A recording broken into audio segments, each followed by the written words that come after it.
Hi friends, welcome to our channel. இன்றைக்கி நாம் வீடியோவில் என்ன பார்க்க போகிறோன்னா, இது மாதிரி இது வரையும் யாரும் செஞ்சுருக்கவே மாட்டேங்க. இது பருப்பு அரைச்சான் குழம்புன்னு சொல்லுவாங்க. பருப்பு அரைச்சி செய்கிறது. வாங்க எப்படி செய்யுதுன்னு பார்க்கலாம். அதுக்கு முன்னாடி நம்ம சேனலில் நீங்கள் இது வரையும் சப்ஸ்கிரைப் பண்ணலைன்னா சப்ஸ்கிரைப் பண்ணிக்கோங்க. வாங்க வீடியோக்குள்ளே போகலாம்.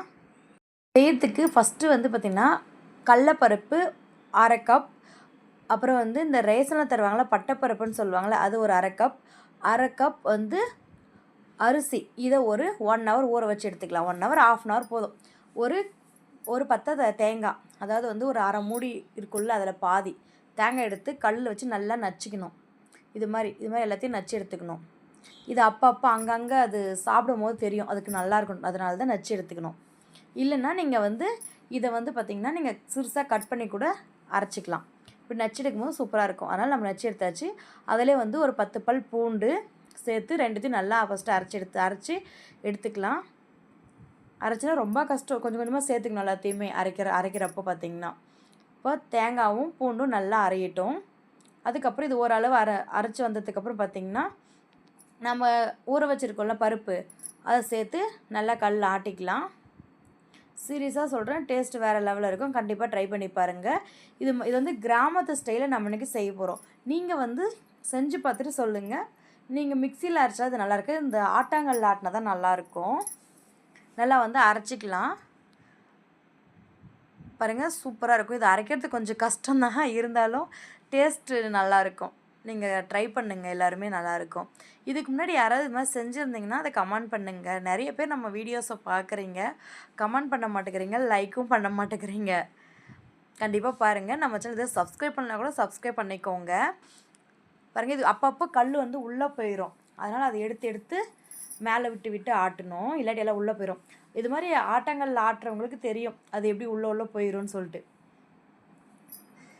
நல்லா அரைச்சி எடுத்துக்கணும். பாருங்கள், உள்ளே போயிடுதுங்க. ஒரு கொஞ்ச நேரத்துக்கு உள்ளே போயிடுது.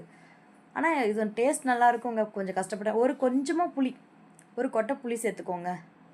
சேர்த்துட்டு இப்போது ஓரளவு இது அரைச்சிட்டோம்ல. இப்போ பார்த்திங்கன்னா தக்காளி கட் பண்ணி சேர்த்திக்கிறோம். 2 தக்காளிங்க, 2 பழுத்த தக்காளி. நல்லா பெருசாகவே இருந்துச்சு தக்காளி. 2 தக்காளி போதும். சின்னதாக இருந்தால் 3 தக்காளி சேர்த்துக்கோங்க.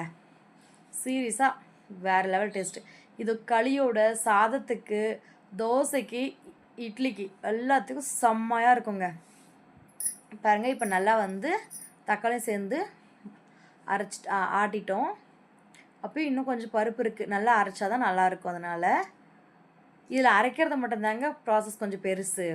அவ்வளோதாங்க. இப்போ நல்லா அரைச்சிருச்சு. இதை ஒரு பாத்திரத்தில் எடுத்து மாற்றிக்கலாம். பாருங்கள், இது குட்டி பாத்திரத்தில் எடுத்துக்கோங்க. அப்புறம் இந்த கல் இருக்குல்ல, நம்ம எப்படி மிக்ஸி கழுவி அந்த தண்ணியை சேர்ப்போமோ அதே மாதிரி இந்த கல்லை கழுவி அந்த தண்ணியை நம்ம சேர்த்துக்கலாம்.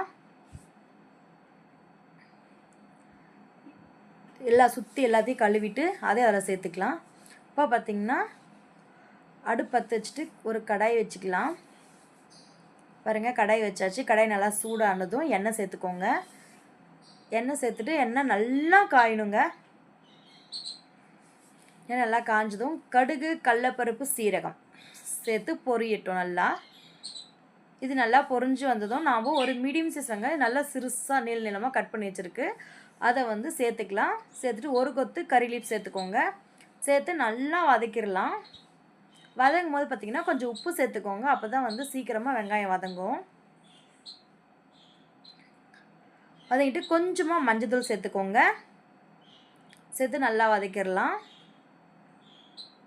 இப்போ பார்த்திங்கன்னா அது நல்லா வதங்கிருச்சு. நம்ம அரைச்சி வச்சுருக்கோம்ல, ஆட்டி வச்சுருக்கோம்ல அந்த மசாலா, அதை அப்படியே சேர்த்துட போகிறோம். பருப்பெல்லாம் சேர்த்துட்டு காரத்துக்கு ஏற்ற மாதிரி வீட்டு குழம்பு மிளகாய் எதுவும் சேர்த்துக்கோங்க.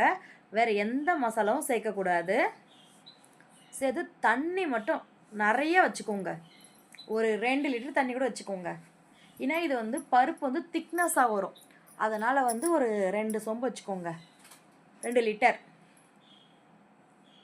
நான் தண்ணி நிறைய சேர்க்குறேன், நீங்களும் சேர்த்துக்கோங்க.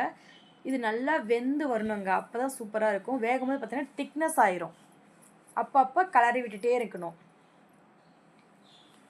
பாருங்கள், இப்போ நல்லா கொதிச்சிட்ருக்கு. தண்ணி இன்னும் கொஞ்சமாக சேர்த்தியாச்சு. நல்லா வெந்து வரட்டும். இப்படியே அடுப்பை விட்டுடலாம். கொஞ்ச நேரம் ஒரு 10 மினிட்ஸ்க்கு அப்புறம் நம்ம மிக்ஸ் பண்ணி பார்க்குறோம். பாருங்கள், இன்னும் பருப்பு திக்னஸ் ஆகலை, இன்னும் கொஞ்சம் நேரம் கொதிக்கிட்டோம். அப்பப்போ கலரி விட்டே இருந்தீங்கன்னா அடி பிடிக்காமல் இருக்கும், அதுக்காக தாங்க. திரும்பவும் ஒரு கொஞ்ச நேரம் கழித்து பார்க்கலாம். பாருங்கள், நம்ம அது அடுப்பில் இந்த நெருப்பெல்லாம் எடுத்துட்டு, அதாவது விறகு எடுத்துகிட்டு நெருப்புலேயே விட்டதுனால இது மாதிரி வந்துருச்சு. அப்போது கொத்தமல்லி தூவிட்டு அவ்வளோதான், நல்லா மிக்ஸ் பண்ணிட்டு இதை வேறு ஒரு பாத்திரத்துக்கு மாற்றிக்கலாம். அப்புறம் என்னங்க, சூப்பராக பருப்பு அரைச்சி குழம்பு ரெடி ஆயிடுச்சு. இதுக்கு நாம் களி செய்ய போகிறோம் இன்றைக்கி. பாருங்கள், சூப்பராக ரெடி ஆயிடுச்சு. கண்டிப்பாக நீங்கள் ட்ரை பண்ணி பாருங்கள்.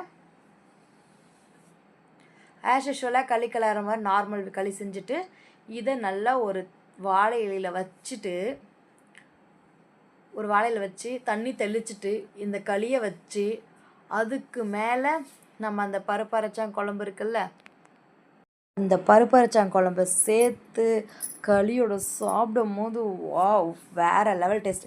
கண்டிப்பாக ட்ரை பண்ணுங்கள். பாய் ஃப்ரெண்ட்ஸ், நெக்ஸ்ட் பார்க்கலாம்.